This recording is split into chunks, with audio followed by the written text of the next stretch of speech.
മുമ്പേ കഴിഞ്ഞ വർഷം ഞാൻ അവളുടെ വീഡിയോ ഇട്ട സമയത്ത് മോളെന്തൊരു ചാടേ മോളെന്താ ഇങ്ങനെ നോക്കുന്നതെന്ന് പറഞ്ഞാൽ 3 മില്യൺ വ്യൂസും വന്ന ഒരാഴ്ച കൊണ്ട് ഫുള്ള് നെഗറ്റീവ് കമൻറ്റ്. അപ്പോൾ അവൾ പറഞ്ഞു മമ്മീനെ ഇഷ്ടപ്പെടുന്നവർക്കൊന്നും എന്നെ ഇഷ്ടമല്ല, അതുകൊണ്ട് ഇനി എൻ്റെ വീഡിയോ മമ്മി എടുക്കേ വേണ്ടെന്ന് പറഞ്ഞിട്ട് അതെന്നെ കൊണ്ട് ഡിലീറ്റ് ചെയ്ച്ചു. അതുകൊണ്ടാട്ടോ ഞാൻ ഇടാത്തത്. ഇപ്പോൾ അവൾ എനിക്ക് വേണ്ടി നല്ല പൊള്ളി നൂഡിൽസ് ഉണ്ടാക്കുകയാണ്. അപ്പോൾ ഞാൻ കാണിച്ചു തരാം. നൂഡിൽസ് അവൾ കൊണ്ടുവന്നേ കേട്ടോ. കഴിഞ്ഞ ദിവസം ഒരു നൂഡിൽസ് ഉണ്ടാക്കിയത് നല്ല ടേസ്റ്റാണ്. മക്കൾ നമുക്ക് ഉണ്ടാക്കി തരുമ്പോഴൊക്കെ എന്ത് ത്രില്ലല്ലേ കഴിക്കാൻ. ഇങ്ങനെയായിരുന്നു കുറച്ച് കാലം എൻ്റെ ജീവിതം. എൻ്റെ മോള് +2 കഴിഞ്ഞ് അവൾ IELTS കോച്ചിങ്ങിന് പോകുന്ന സമയത്തൊക്കെ എനിക്ക് ഉച്ചത്തേക്കുള്ള ഭക്ഷണമൊക്കെ ഞാൻ ഓഫീസിൽ പോയി വരുമ്പോഴേക്കും അവൾ ഉണ്ടാക്കി തരുമായിരുന്നു.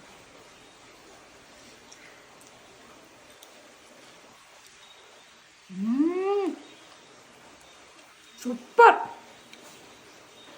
It's me Anna Johnson from one news. തിന്നു തിന്നുകൊണ്ടേയിരിക്കൂ.